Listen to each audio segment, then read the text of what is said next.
our third season of the Fly Tying Techniques program, and I appreciate everybody being here.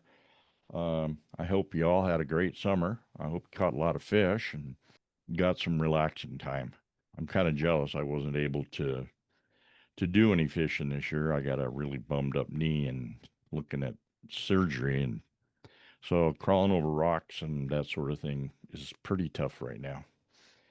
Anyway, I hope you all had a great summer. We are going to start off the new season with a tire that we haven't had on before. We have Brian Smith. Most people know him as Tie Flies, the owner of the Flysmith shop. I design and produce my own line of fly tie-in tools and materials. He's always striving for the highest quality. I began tying in September of 2022 after transitioning from an 18-year career as a tattoo artist, where I developed the artistic foundation that now shapes my tying style. While I specialize in realistic fly patterns, my favorite style to tie is classic wet flies, where tradition meets artistry. I'm also currently working on a fly tying history book, and that's an ongoing project. Looking forward to seeing that when it becomes available. Yes, I'm And, excited. and with that, the floor is yours and the All vice.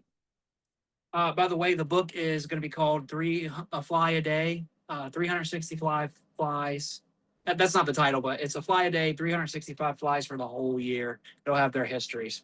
So we're going to be tying up a caddis pupa here. I'm using an Arex FW541. This is a size 12. Obviously, you can use any hook you want and pretty much any size. I tie these all the way down to a 24. And I specialize in realistic stuff and micro realism. Like I do realistic size 30s with legs and the whole nine. So this is a pretty big size for what I would typically tie, but having the bigger hook should help here. We're going to use some solder wire. This is just a regular lead-free solder wire. This is 0.3 millimeter. I use this over any other lead-free wire because it's just you get this much for like $7, and a spool lasts me about 1,000 or 2,000 flies, depending on how big the flies are. So go ahead and get this started here. I always take 2 wraps and then I leave a long edge. And the reason I do that, once I start rotating my vise, the long edge will catch, and that allows me to just continue twisting. If I didn't leave the long edge, it would just spin on itself and it would never grab. Did I get that on there?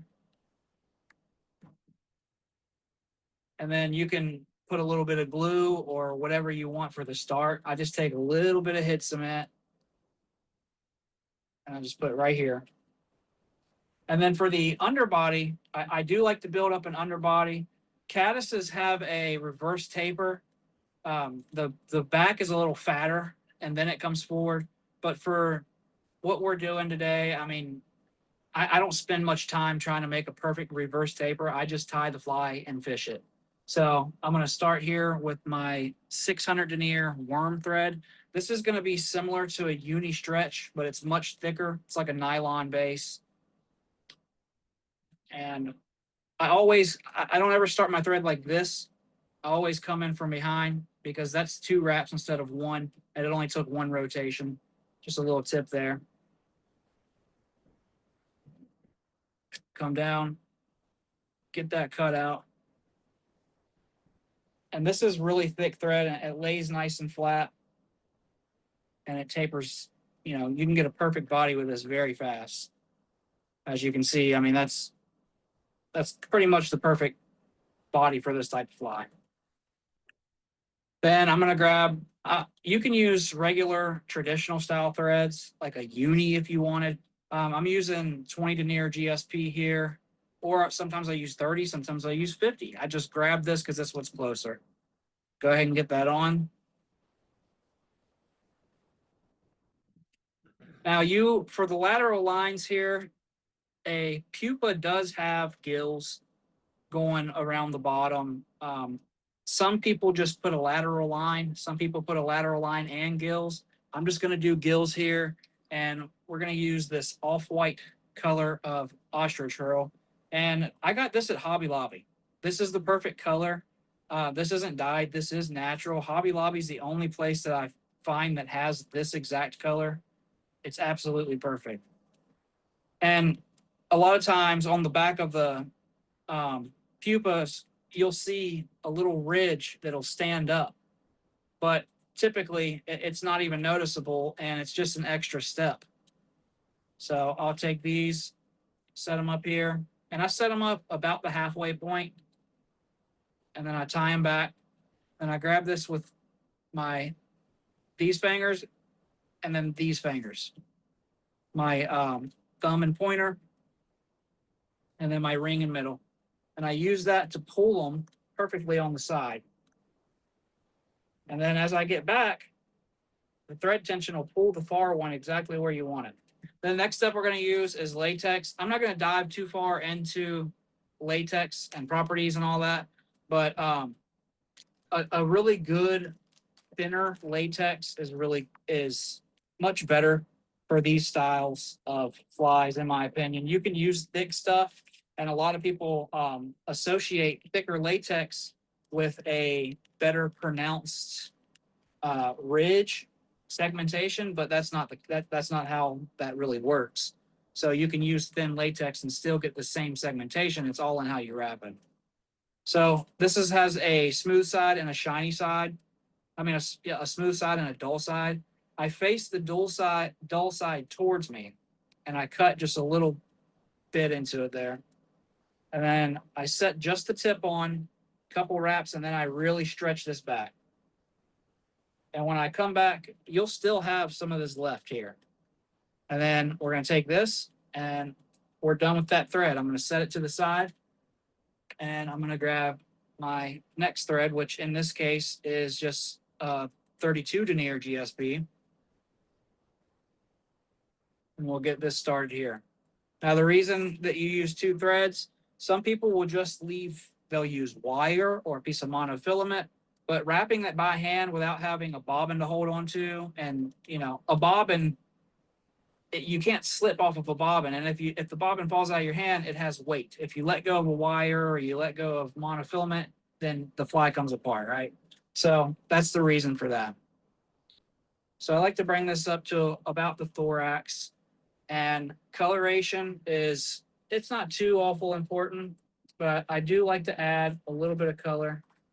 And these flies, I tell people all the time, they look good, but they're not hard to tie. They really are easy to tie.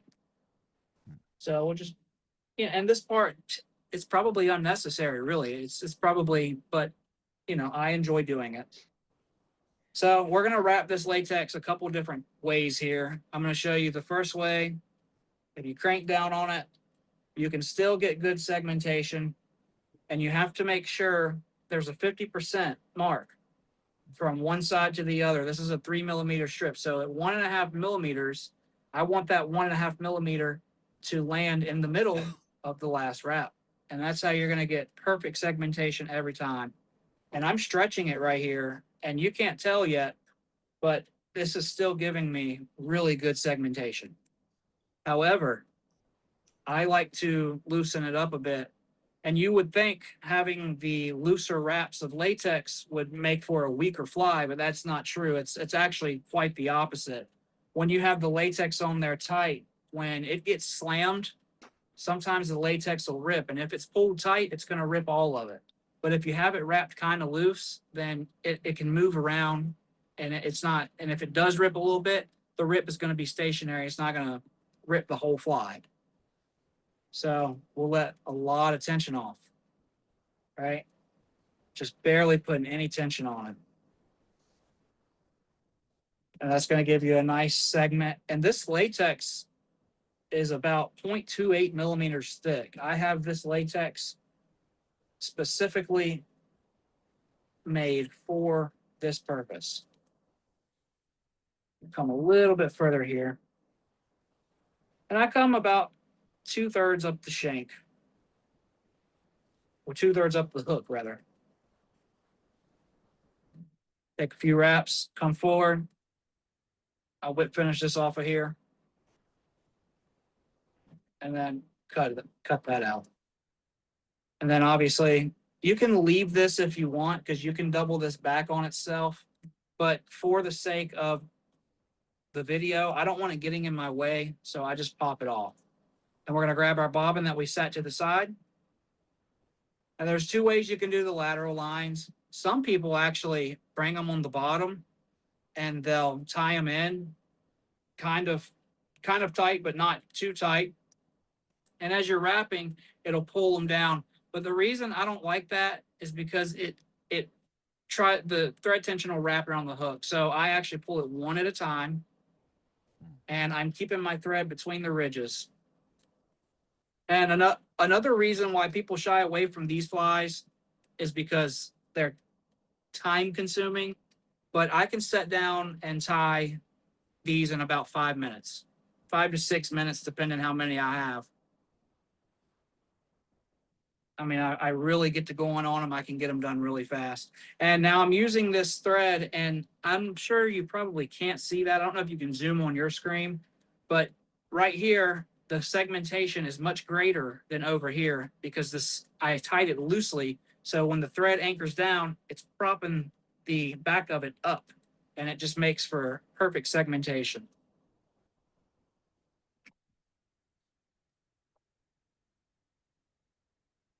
And when you're done, you can actually zoom in on it, and we'll be able to see what you're talking about on the segmentation. It won't let me zoom in. I don't know how to zoom in. Do you know how? Typically, you take your fingers and pinch it and close it, open and close it. This is an Apple, right? I'm not much familiar with Apples. I'm PCs, yes.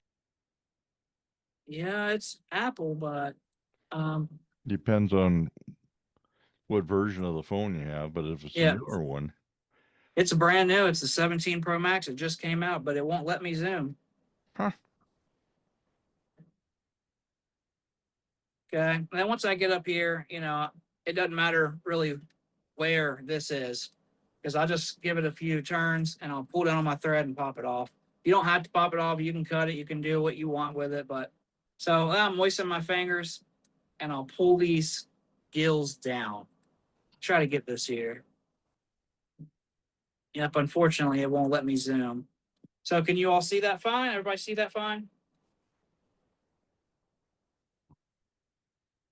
Okay. So now we'll take, once again, the latex, and I'm going to put the dull side facing upwards. And I don't want to tie it in down here because this part is much thinner. And you can tie it in, but you see it tries to foul up on itself. So you just come up over top a little bit, and then it'll tie perfectly. You get it right where you want it. Make sure you have it centered. Grab that, pop it out. And I always tie it with a little bit of extra. That way I can just lift it up and cut it instead of trying to chase it while I'm tying it down. And I want this to be around, 60% will be body, and then the rest is going to be wing case, thorax. So I am going to come over top of that just a little tiny bit more.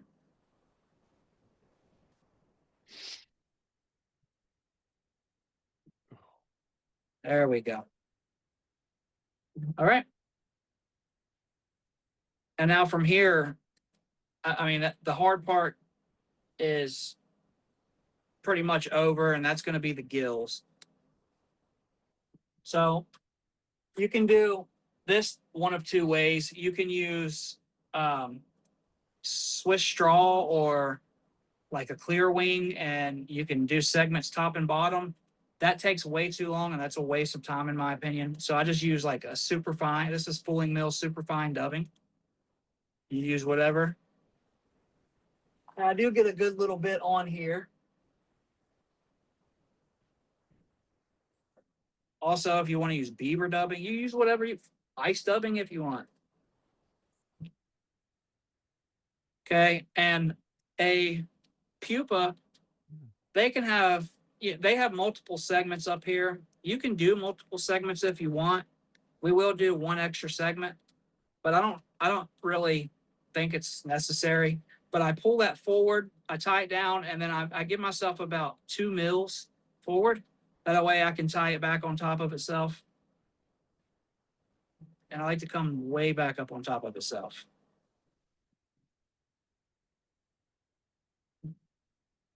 Okay. And then I'm going to add a little bit of wax here to my thread so I can really get this stuck here. Okay. And then we're just going to continue same thing going forward, but I'm going to grab a little bit of a lighter shade of dubbing. You're not going to really be able to tell the difference till it gets wet, but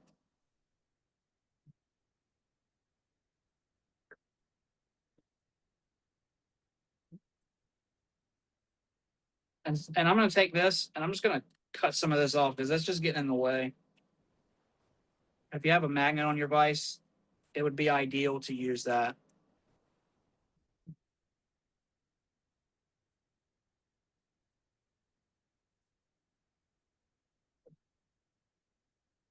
And I'm going to make sure underneath here that I have good full coverage.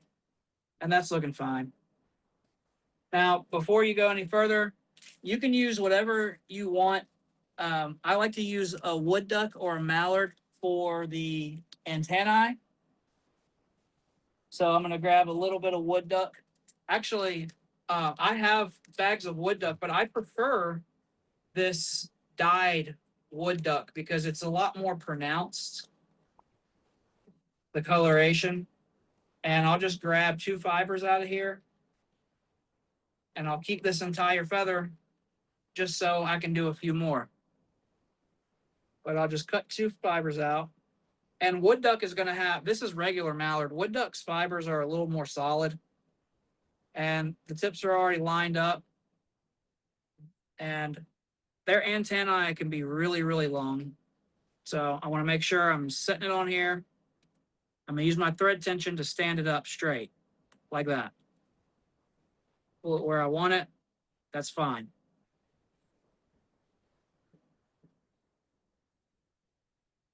And now from this point, if you wanted to add another section up here, you can. You don't have to do this though. You can just, if you want, you can just pull it over everything at once. But this is just my preferred way of doing it. All right. So now we're going to work on the wings. That's the most important part of this video. And before I move forward, I like to tilt this back. You can use any type of wings you want. You can use any type of long fiber feather, whether it be hen, Coq de Leon, it doesn't matter. But I'm going to use this Whiting Farms Coq de Leon here. And now you're going to get the longest fibers are going to come right here. But this is where the spades are at. But this is going to have the shortest amount of feather to work with. And yes, this will work fine, but I prefer to just come down a little bit. And I'll grab, you can use 1 feather or you can use 2. The reason I typically use 2 is because the stem, the rachis gets thicker the further down you come. So if I pull from up here, it's going to be thin. And then when I'm done, I pull from down here, it's going to be thicker on the other side. It's going to look goofy. So I'll just take the feather and I'm looking at the front of the feather. You guys are seeing the dull side. I'm looking at the shiny side and I'll rip this away. Rip it all away. And yes, that's good tailing material, I know. And we're going to cut this off. And this is what we're left with. Now, I'm going to keep track of how much tip I have left, just eyeballing it. Because when I go to grab the other feather, I want to make sure I'm pulling the same part of the stem. That way it doesn't look goofy. So I've always done this without any assistance, but I will show you how to do it with assistance. So the way you do it without assistance, I'll pull them down, I'll grab it, and I'm stretching both ways, okay? I'm pulling with this hand and with this one, and I just stretch, just like that. I'm gonna come up a little bit because I didn't like the way that felt. It was too thick. So I do it again, stretch, pull, right? And this makes a perfect wing. And I would take it and I'd pinch it in this hand and I would tie it on, right? And I have a perfect wing there. It's rough looking because I'm just trying to show you, but that's how I always do it. But if you need assistance, then that's when tweezers come into play. And I like these Millie tweezers. These are like $10 on Amazon, and this is the best tweezers I've ever used. It has a nice long flat and it's pointy. Usually for this though, I would use a flat tip, but it's okay. So you can grab it if you need to, and we're going to do this. We're going to pull it out, and we're going to shove it inside like an ink pen cap or something similar. Okay. Now I know some guys will do this and they'll take some thread and they'll wax the thread really, really strongly without it being in a bobbin. They'll take like a 2-foot strand of it so they have plenty to work with. And they'll wrap thread around this and that'll pinch it down. Here, I'll demonstrate that real quick. We'll use this pink thread so you can see what I'm working with here. And this is just a traditional wax thread. You just pull it through your thing there, and then I'll grab it with this hand, and then I'll just wrap it around. Okay. And in doing that, you can capture this and have a perfect wing. When you get done with it, the wax will hold it together, or some guys will actually just put a bit of super glue, continue wrapping it. And a lot of people do this in preparation, and just that little bit of wax is holding it just fine there. But they'll get it where they want it, and they'll put resin on it. And the resin is going to give it a much more realistic look. Now, a lot of guys will pull, like I pulled all the fibers off of the left side of this feather, and when they do the opposite side, they'll pull off of the right side because it's the way the feather lays and the way the rachis pokes out. The rachis sticks out further on one side of the feather. So if you pull it from both sides, when you go to stick it on there, you'll have, it looks more realistic, but the practicality of it is pretty much non-existent. So I'll grab this in my hands. I'll pull it back. Another thing to note is you can pull over or you can pull behind. I prefer to pull in front of the fibers. That way, when I sweep it, it's not trapping anything. And once you have these where you want them, I mean, you can put notches in them. Like you can make I've seen people make bats, realistic fly tying bats with these. And as you see there, it has a little point in it now, and that'll stay like that for the most part until it gets completely torn up. So now I'll grab this in my hands, and I like to pinch it on here. Just going to come around just like that. Very, very, very simple. It looks difficult. It does. I promise it really is not difficult at all. And I would also suggest waxing your thread before doing that. I did not wax my thread. I should have, but it's fine.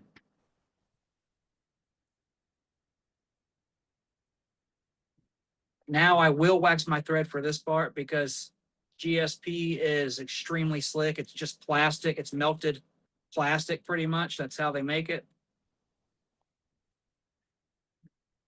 Okay. Now it's locked in there. That tying wax, it's locked it in. So now I have to replicate that. So for this one, you can pull off of the right side if you want. But like I said, it's really unnecessary to do that. You don't have to do that. So I'm just going to pull off the left side again. Now you got to be careful because if you accidentally grab a fiber, sometimes these fibers will bend in the packaging. And if you grab just one fiber and pull, it can rip the whole thing down. So I remember where I grabbed the last one, and I'm going to grab this one, pretty much the same place. I'm going to sweep it down, grab it, pull it, pinch it. That's it. We have it locked in. If you don't like the way it looks, you can always lift it, readjust. And I'm going to take this in my fingers here. I'm just going to pinch. And then I'm going to look at this one over here. Do I have that lined up? That's fine. And so this is where it starts to look weird. This is why some of the guys, they'll pull off the right side, because now we have a dull side on this side, and on this side, we're going to have a shiny side. But it's not like you're going to be looking at both sides at the same time, and I'm sure the fish do not care. But from a realistic standpoint, that's why they switch sides. We're going to bring this over. We're going to line it up, and I'm just going to pinch this with my fingers. If it gets out of hand, it's okay. Don't worry about it. It doesn't have to be perfect. I'll look at this, make sure I have it the same.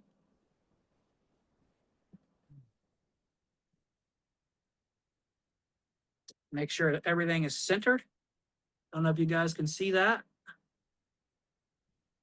It's really unfortunate that I can't zoom in here, because that would make all the difference. I do YouTube live streams Wednesdays through Sundays, 9 p.m. to 11 p.m. Eastern. And over there, I can zoom in, and I always zoom super close. And I teach over there, and I stream over there, you know, 4 to 5 days a week. Sometimes I don't do Wednesdays, and it really helps being able to zoom in. Again, wax our thread, bring it back. So from this point, there's several people who tie these, and they all do them different. I noticed that my latex has gotten a little funky right here. It's like crooked. So that's no problem. I'll bring it forward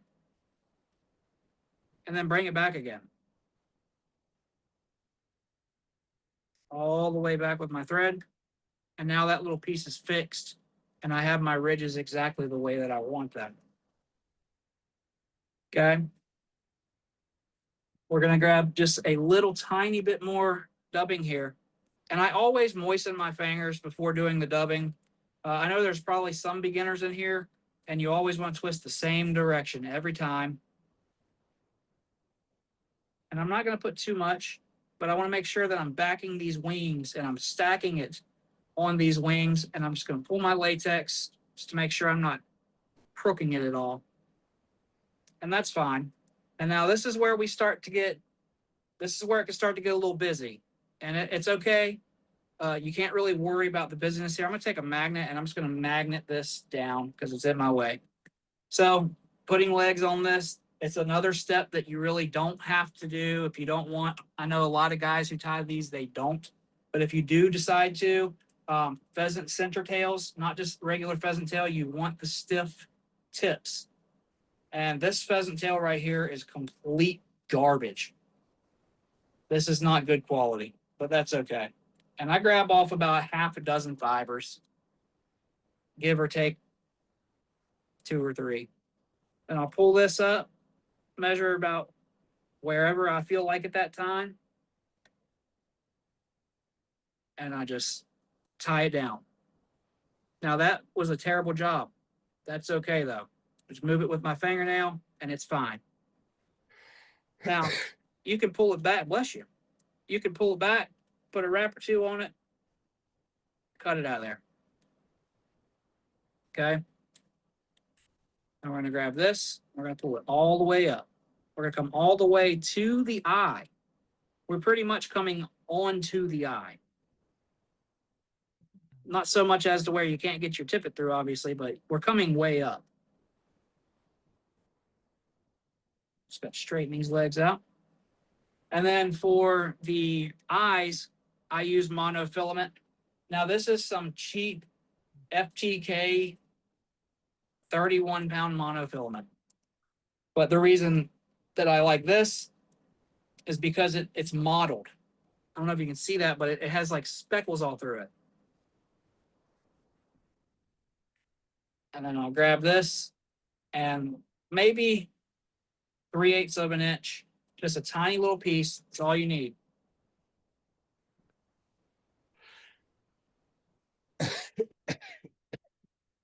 Bless you.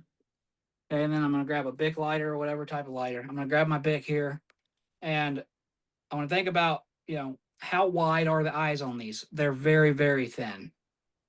They're very close together. So I'll put it, I like the tape. I use the taper to judge how thick do I want them. And just gonna grab it and let it go. Just like that. Okay. And now some people will take it from here and they'll start figure eighting it. I do not do that because I've had it fly out of there more than I've had it fly out of my hands. Some people will also use their tweezers, but I just take it, set it up there, pinch wrap it right down. One wrap, once you get the second wrap on there, it's literally impossible for it to go anywhere. And now looking at this, the eyes look thinner than the latex, and that's fine because the latex stretches. And we've already got our ridges here, so this part, it doesn't really matter. It doesn't matter how thin you stretch this. You could stretch it to where there's nothing there. It's not going to matter at all. And then I figure eight around the eyes themselves. I just want to make sure I've got these straight, right where I want them. And I'm not big on super glue on flies, so I'll take some more hit cement. And this stuff is really good. It doesn't have any smell. It's water-based. And I'll put a little drop of that on there. You don't really have to do that. They're not going to go anywhere. And then I'm going to grab just a little bit more of this super fine dubbing. Just a little bit. Whoa.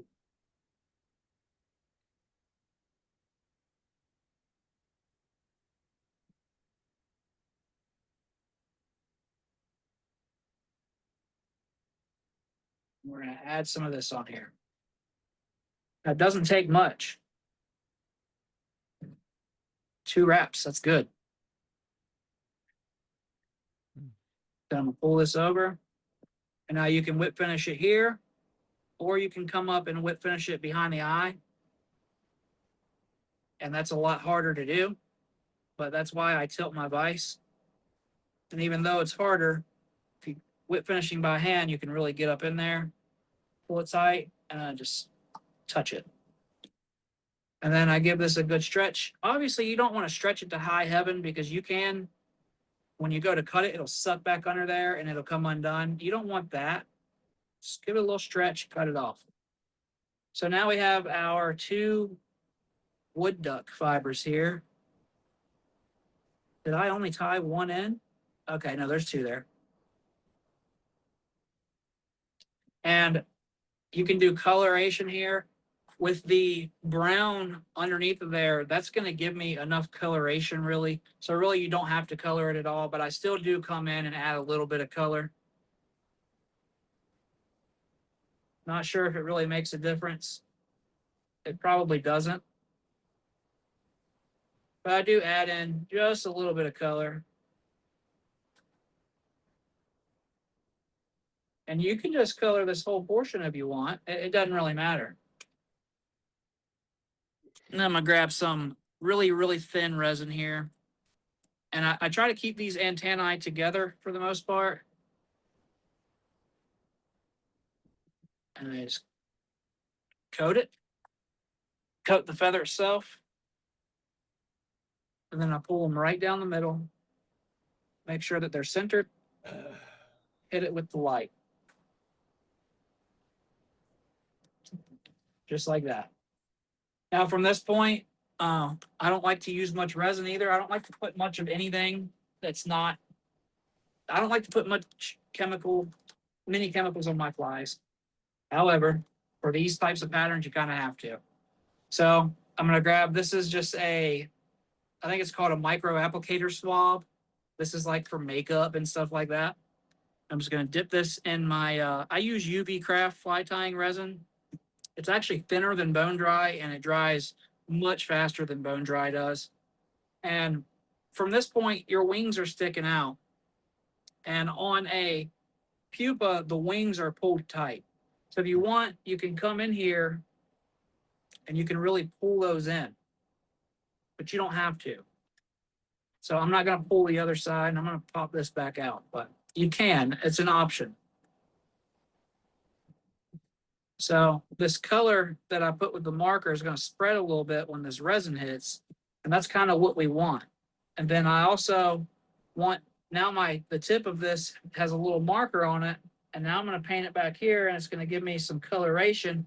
And since I'm going down, it's not spreading too much. But once I start coming back up with it, the ridges are going to catch this, and it's going to go into the ridges. It's going to give it a nice look. And once you put the resin on here, that's when you can start to see that color that I colored underneath.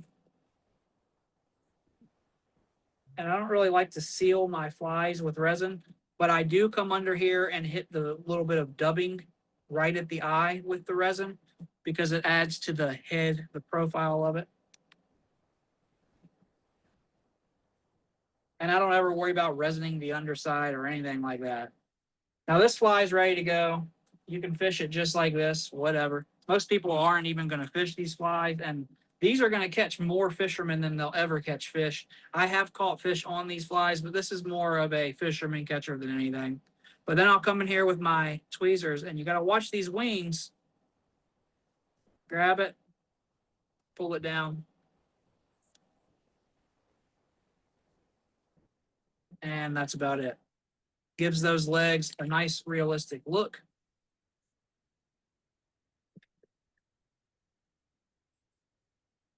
And you can see how those wings set there. And if one's pushed up a little bit more than the other, since this has a really hard rachis on it, just push it down. That's it. You can push it down, you can lift it up. And these wings are really, really resilient. I mean, you can really you can thrash these wings. The fibers will get broke before anything else. The fibers do break sometimes, and that's okay. Now, the reason I don't coat my flies with thick latex like I see a lot of people do is because it takes away from the ridges. So I have a few examples here. This one has no latex on it at all. And I used one of my products called Gatorback. And the reason I use that is because you can see the ridges on, or you can see the texture on there.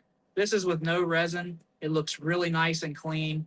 And with the resin, it looks okay, but it really takes away from those ridges. And a lot of people do it for the shine, but when it hits the water, it's going to shine anyway. So it doesn't really make much sense. So, before you go on, sure. We had a question from John. It says, "Why use the GSP?" I like the GSP because it's very small diameter. If you try to tie that fly without using GSP, yes, it can be done, but the room for error is much, much smaller. And this is like a clear thread.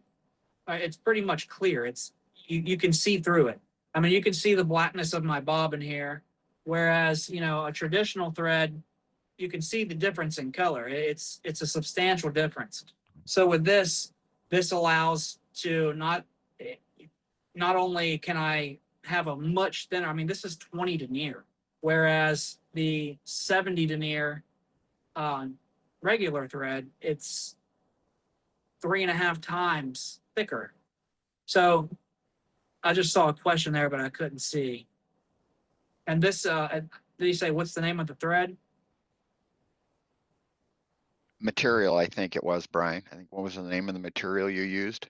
So the material I use is latex. I don't want to promote on here. I don't want to do any of that, but I do have my own brand of latex. I work directly with the manufacturer, and these are small batch runs that we do, and it's really, really just perfect latex, and you get a ton of it for the price. And a $10 bag of this, you'll tie at least 150, 200 flies with it, every bit. And then the thick underbody that I used, that's going to be something that unfortunately can't be found anywhere else because I developed this thread with a company, and it's a really thick, it's like a nylon / poly base. So it does have some polypropylene properties, but this is called worm thread. This is the 600 denier, and some people don't like the thicker thread. They want a little thinner. So we also have 300 denier, which when pulled there, you can see is much smaller. And so this thread, I mean, it allows you to build up an underbody I mean, near instantly. I mean, you go down once and then back up, and you have, you know, a really thick body. Whereas, you know, with if you try to use traditional thread, it's going to take a while. And they do have uni stretch, but that's also much smaller. And they have uni underbody, that's also much smaller. And those are great threads. They have their purpose. But for stuff like this, I prefer this. And this, you know, this lays flat. You can see how flat it is. You can cord it right up if you want it corded up. But I can sit here and spin it, and then just spin it right back just a few times. And even though I spin it forward 30 times, you spin it backwards 5 or 6 times, and it comes unraveled, because this is a continuous filament. It just goes throughout the length. Each little fiber goes the whole length, and it's not bonded in any way, shape, or form. So that's why it lays flat and it stays flat. And this is a very important thing for doing any type of realistic fly, is you want a nice smooth underbody. Okay, so we're I gonna think go there's back also to, a question on the thread, Brian. I think that's what may have been mentioned. Someone, I think, added a clarification. Am I correct? I don't know why I can't see the chat here. You got it? Okay. It just says why the GSP?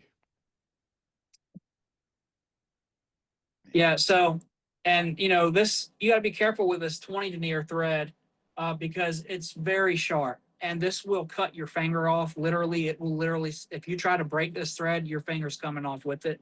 And then I have this also in 10 denier, and this is so thin. I actually, on my Instagram, there's a video of me. I did 200 wraps on a size, I think it was a size 18 hook, and you couldn't see it. I mean, I can take 200 wraps of on this hook, and you won't be able to see it because it's so thin.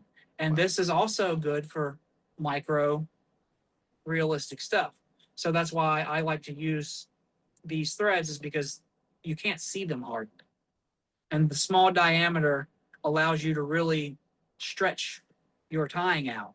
I can tie the same fly with a thicker thread, but I don't want to have to sit there and count every single wrap. I want to be able to tie and enjoy the tie. And it's not that I don't have the skill to tie with the other threads, because I do. It takes more skill really to tie with this thread because of how slick it is. So it's just a thing of preference, really. So, but this, you know, this isn't going to bite down like a traditional thread. A traditional thread, you know, when you go to crank down, it's going to bite because it's wax. Like my traditional wax thread, it already has wax on it, so it's going to hold much better. That's why you see me adding little bits of hit cement and wax here and there, because you need it with this gel spun polyethylene. And what this is, it's polyethylene plastic. They take the plastic, they melt it, and then they stretch it, kind of like how they make noodles, and then they fold it back over themselves and they stretch it. So you start with one strand, then you got 2 strands, then 4, 8, 16, and it doubles on itself every time you pull, and then they stretch it at the end, and it makes one really long filament. And that's why this is so strong, because it's basically plastic. And that's why no company's ever been able to dye this until I started working with the manufacturer, because you have to dope dye it in the spun state. So anyway, that's enough about the threads here. We're gonna get back to these wings. Just white. No, I have the 20 denier, black, white, red, and chartreuse. And I'm sure you guys have seen nano silk. Nano silks, it's great, but the colors on the threads that I have are just insane. I mean, that red right there is insane, and this color will never come off. It's dope dyed, so the color is there forever, and they're extremely vibrant. And these are waxed. My GSP does come waxed. The colors do, but it's just not enough to add any better property to the thread. I thought it would, so I ran, you know, many miles of it with wax, but it's not enough to really make a difference, and you still do need to supplement with tires wax. So, all right, so back to the wings here. So again, if you don't have Cote de Leon, it's fine. You can use hen. Here, we'll use hen this time, just to show here. And it doesn't matter what type of hen. Like you can use this Brahma hen. This Brahma hen with chickaboo will work perfect. But the reason why people use Cote de Leon is because it's thinner and you want the thinner fibers and the glassier look. But these work just fine. Okay. And you'll see why here in a second, why we use Cote de Leon. Okay, I'll grab off a little feather here. And I'll stick this back. And you can use, if you have a bugger patch or if you have Chinese hackle is one of my favorite, like Chinese cock hackle or an Indian cock hackle, like a strung saddle that you would get, like a Chinese strung saddle that you'd get from Wapsi or your local fly shop. You can use that as well. And now, obviously, some hen is going to have way bigger, way longer fibers on it, but you don't need extremely long fibers. And the good thing with working with the hen is the fibers, they don't really marry together, but they do stick together a lot better than a cock hackle would, right? Or the Cote de Leon. These aren't as stiff, and that's okay. And you can also use hen Cote de Leon. You can use any type of feather that has a long enough fiber. I mean, I've used partridge. And again, you just come in here and pull. And another thing with the hens usually have a little bit of a thicker rachis, depending what type. Now, some hen have way, way thinner rachis. Okay. And a lot of times what ends up going wrong here is you can see these fibers are pushed out. The reason that happens is because I didn't come in front or I went behind instead of coming in all the way in front. So you pull it down, you come in front of it, and then those fibers, they'll hide themselves. And so let's see if we can demonstrate. Let me grab one of these feathers and we're going to try to demonstrate what I was trying to show you earlier. That's fine. That fell off on my shirt. That's perfect. Now this is kind of hard to do. I won't lie to you. It is a little more difficult than the way I did it. And you are going to struggle. Like if you do this, you go to put it up there with your hands like I do. I just pinch it down and then I just twist and turn. I mean, I just twist and pray. I'm like, oh, I hope this works. And it does work 99% of the time. But like I said here, grab this fiber. And I don't want, if you bend this right here, it'll put a kink in it. You don't want that. See, I kinked it right there. You don't want that. But for this demonstration, it's okay. So I'll grab the stem and I'll just push it. I'll push it till it comes out. And now having it come out, this is the thing they check your ears with or your nose or whatever. Having it come out of the end right there, that allows me to manipulate the shape. You see that? I pull back and the shape changes. I push up and the shape changes. So we'll push it through again. And you don't have to grab the whole feather, just the rachis and push it on in. And now the further I push, if I pull this downwards and push, then it traps the bottom fibers and it goes like this. If I push it pulling upwards, then it gets fatter at the bottom instead of thinner. Okay. So we're going to put this through here and we're just going to pause just like that. That looks fine. It's not, it's not a beauty contest with these wings. And then again, I'm going to grab some traditional waxed thread.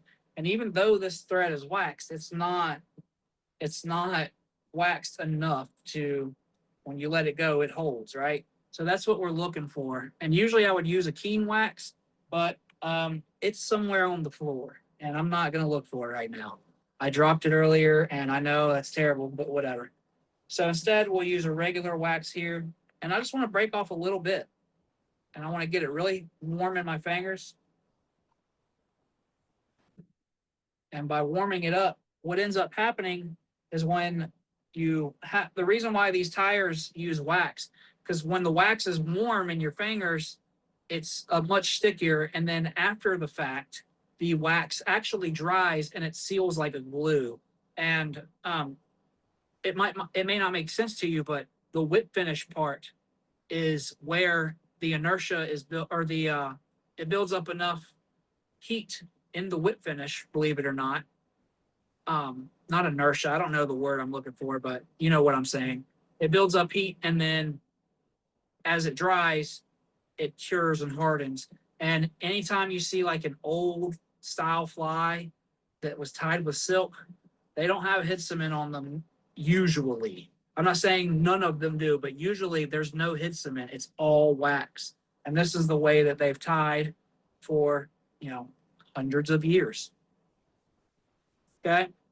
So get your wing where you want it. And now we have this really sticky. Now the first wrap, look at there, I'm pushing it out with my finger. See, that's one thing. I'm actually working on developing a tool for this that has a gator clip on it. It's kind of like this, but with the gator clip to hold the stem once you get it into place. The gator clip will go like this, up, and then it just pinches the stem. I know that's stupid and silly, but I tie a lot of realistic flies, and that's perfect for me. This keeps coming out. Don't worry about it. I just keep hitting the stem like a doofus. So now we're going to grab this with our finger, and we're going to wrap a few wraps around this. Because if you just pull straight over and try to go around, the thread's not going to be perpendicular to the rachis. It's going to be like sideways, and we don't want that. We want it straight up and down. Take a wrap and go to pull. And as it comes out, I grab it in my fingers and start twisting. And you can't be scared of it here because it'll get away from you. And now we have it in our hands, and we just twist. And I have enough wax on here that this isn't going to go anywhere. And now I reverse it. And I start coming towards the back. And then back towards the front. And then I would take some, usually I would use glue for this. But I'm just going to use this head cement because that's what I have right here. Put a couple wraps or put a little bit of head cement on it.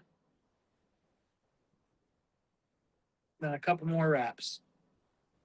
And just the wax alone, I'm not even going to whip finish this. Just the wax alone is enough to hold it, okay?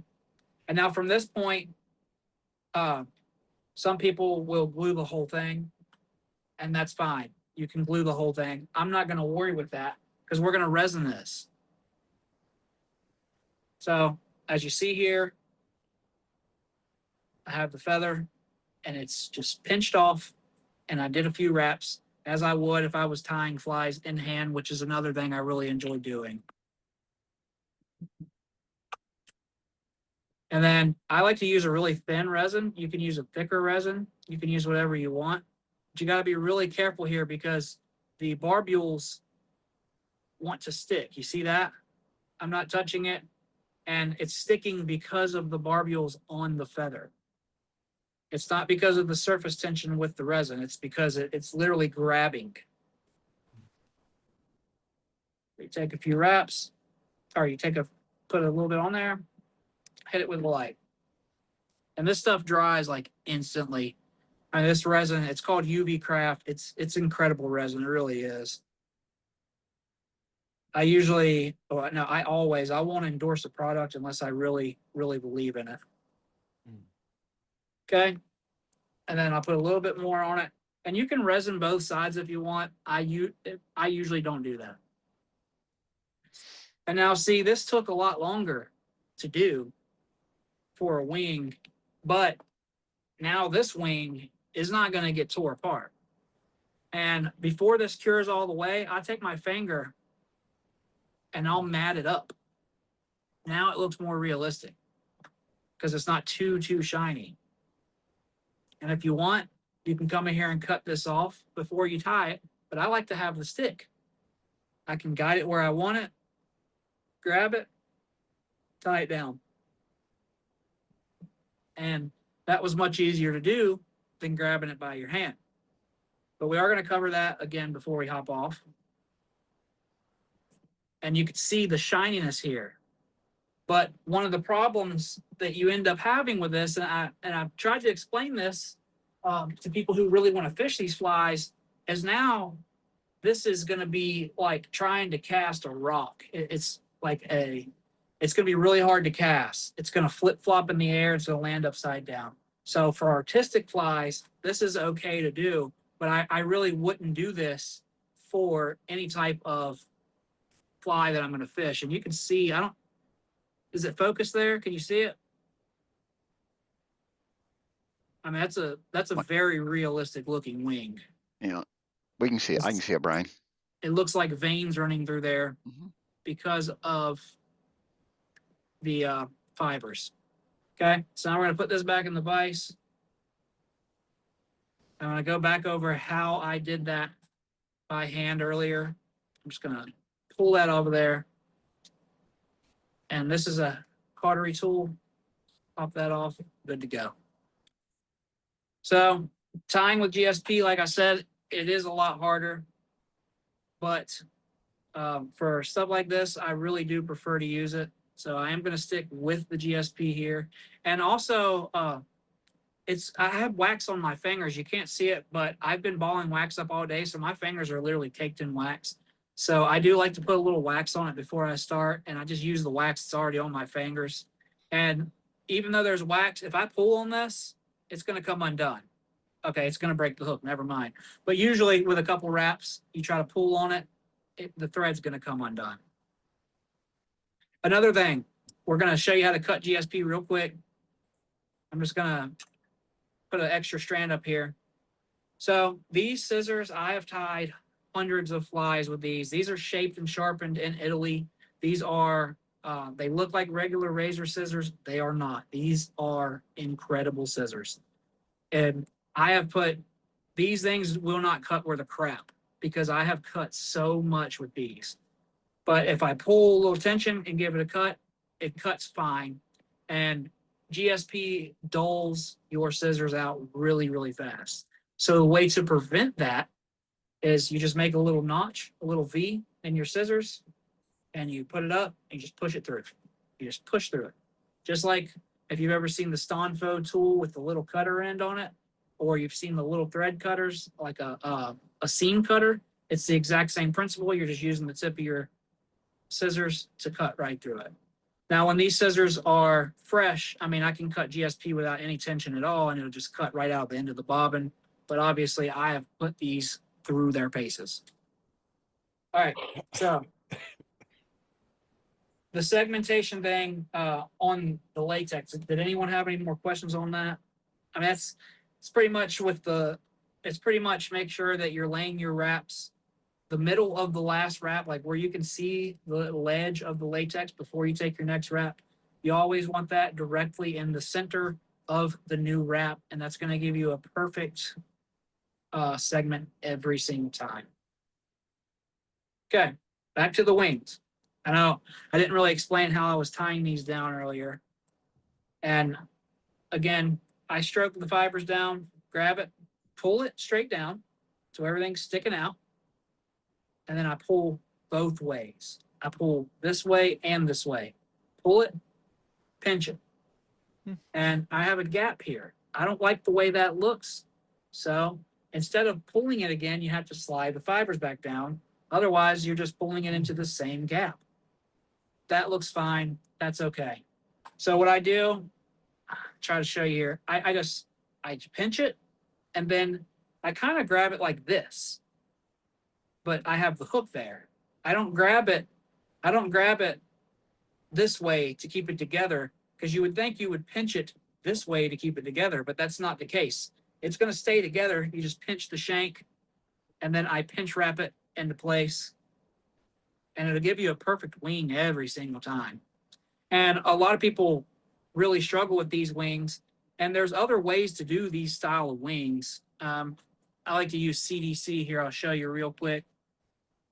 Now this is called a Wonder Wing, and I don't remember if it was Al's channel that I saw it on. I saw it on somebody's channel where they did a tutorial on it. But a Wonder Wing uses the same type of principle.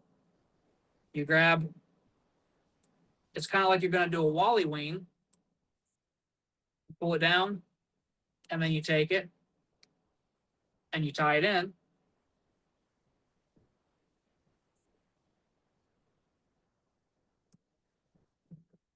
And then you have a wing. And those wings work perfectly fine. You can do this instead of doing the type of wings that I'm showing.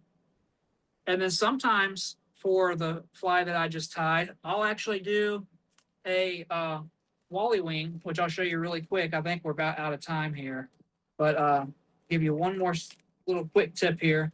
Very, very easy to do wally wings, and I can do them in about 10 seconds. Very simple. Grab it, pull it down to where you only have the tip. You want to make sure you have the same amount of fibers on both sides. And some people, myself included, sometimes I'll slide it in here and use this to tie it down, but I prefer to do it with my fingers. So I grab it, pinch it, pull it, tie it in. Use my thread tension to pull it to the top. Got that on there, perfectly fine. Then I grab 2 to 3 fibers, rip it, 2 to 3 fibers, and rip the other side. Take the rackus and get it out of there. And now once you manipulate these feathers, you have them perfectly fine. And the reason I'm showing you this is because sometimes instead of tying the origami wings that we tied on the caddis, I'll do these wings and then I'll fold this over and come over top of it. And now you have the same style of wing that looks very similar on both sides. And these are also very strong. And then I'll cut the tips off. So yeah, if anybody has any questions, I believe that's about it. Hey, well, Brian, there's one question from Al. Is it okay to put your website in the chat? Yeah. I just didn't know if it was okay to promote, and I didn't want to, so since we're talking about the website, look there, I just broke that. Oh no, I didn't. Since we're talking about the website is not great. If you need to navigate it, scroll down to where you see the flies on the homepage and it'll say categories. You could find everything from there. And then you also see a sort by tab. It'll say price high to low. But every thread that I have, it's all been developed by me. I work directly with the Japanese manufacturer for the nylon threads that I have. And right-handed tires, you know how it is. The thread winds up and then you have to spin it to unwind it. I've developed a thread that stays flat. That's my nylon thread. The reason I don't like to use it for tying the realistic stuff is because it stays so flat that sometimes it gets in the way when you're tying multiple layers of latex. Everything that I have, not everything that I have, but most of what I have had a big part in developing. And I try to have like bespoke items. So I do small batch runs of like quills or synthetic quills and different types of latex. I offer like, I don't know, like 30 colors of latex. It's a ridiculous amount. And every product you see on there, just check the description. You'll know whether or not I helped develop it. So. Yeah, I was just looking at the website. Also, it's theflysmith.co, not .com. If you type in .com, that's not it. It's .co. I'm just waiting until someone creates a fake page that's a .com because I think they wanted like $10,000 for that domain, and I wasn't going to pay that. I'm considering doing it now because I'm fearful that someone's going to make a mimic page of mine and try to scam people, and I don't want that to happen. And I've seen it happen plenty of times. And across all platforms, I'm getting ready to hit 1 million here in probably a couple of days across all platforms. And when you have a lot of people who are watching, they're not all good. And I really worry about that. So that's one of the things that I really want to focus up because, the last thing I want is someone to make a fake page of mine. So make sure you go to .co. If I do end up making it, buying the domain, which I have to pay for a broker and all kinds of stuff, then I will update it on my social medias. So. Okay. I got a question for you, Brian. Yes, sir. Don't you also do the shorts on Facebook? I do, yep. Yeah, that's where I usually see you tie ads. Yeah. Maybe on my personal page. Also, my name's Brian Smith. If you type in Brian Smith Fly Tying on Facebook, it'll show my personal page. I'm not the type of person who cares about infringing on me. Everything's public information. It's 2025. If if you want to look me up and see my videos on there, or add me or message me if you have any questions. I'm an open book. Okay. Just looking here to see if there's anything else. Okay, I think that's all. Okay. I will say one more That's it. thing before I go. It's a bit of advice. I always have people say, "Oh, that looks hard," or "I know that was hard to do." Fly tying is a bunch of easy things over and over again, and you run into one hard thing here and there. Most of the fly tying is very simple, rudimentary techniques, thread tension, work on your thread tension. But the thing I want to say is just because it looks good doesn't mean that it's hard to tie. That's one of the hugest things is realizing that good looking flies are also really easy. Full dress salmon flies are really easy to tie. And I know that sounds silly. And I know some of you have tied them. And like, I've only been tying for 3 years. And some people have it, some people don't. I get that. But with full dress salmon flies, it's not about how hard it is to tie. The preparation of the materials before the fly makes it super simple. It's all in preparation. Make sure you're preparing your materials. Make sure you're using the best of the best of the materials. And if you want to learn how to tie a fly, don't go to YouTube and look at my video or look at a super polished video because that's unrealistic. My videos are polished for views. Okay. My videos, they're nothing special. Go to Tim Flagler or someone who's going to tie the fly without trying to make it look pretty, because that's going to give you a better expectation. There's been many times when I first started, I looked at a video, a super polished fly. I went to tie that looked nothing like the video. I was upset. I felt like I wasn't ever going to be good enough. So always look at a average looking fly if you're trying to learn it. That's good. That's about it. Interesting, good advice, without a doubt. Well done, Brian. Thank Well, you. Yeah, thank you, Brian. Thanks, Brian. That was good. Great. I learned a couple of techniques from you I hadn't seen before, and I've been doing this a long time. Thank So, you, Mark. You bet. We really appreciate your time and your knowledge. All righty. Well, if you need anything, I'm easy to get a hold of. theflysmith@gmail.com. So y'all have a good day. All right, thanks. Sir. Bye-bye. Just a couple of other things to do here. For those of you on the call that don't belong to Fly Fishers International, we'd sure like to have you consider becoming a member. And since you're a fly tyer, you can join the fly tying group at the same time.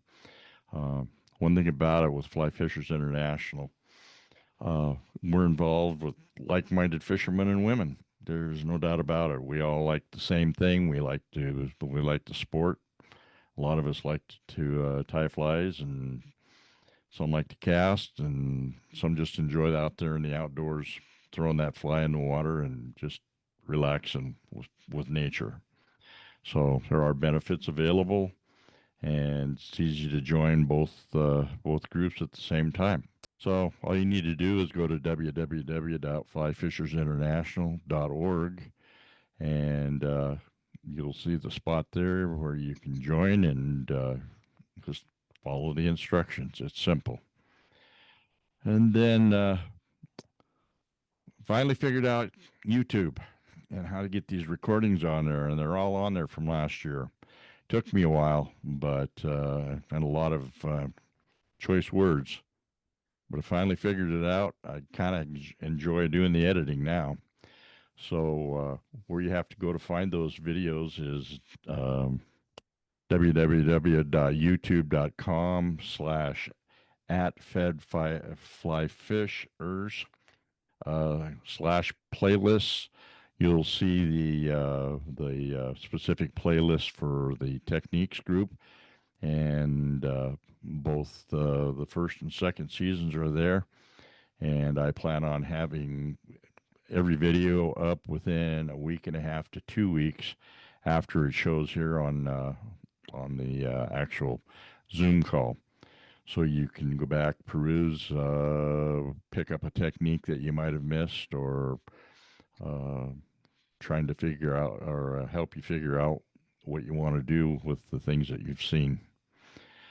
And then finally, our next presenter, it's October 21st, and it'll be Scott Byron.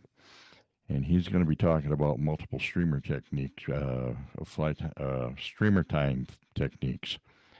So I've not met Scott, same as I've never met Brian before. But if what I understand about Scott is true, and I have no doubt that it is, should be a good session.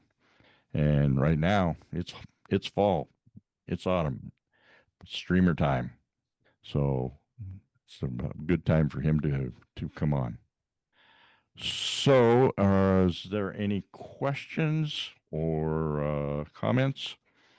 And before we close the thing down for tonight, I'll call you afterwards. okay. I want his address or email address for Brian. Oh, I got I it. couldn't get it. He was going so fast. The Fly Smith at gmail.com. So it's the Easy Fly enough. Smith at gmail.com. Okay. Sounds good.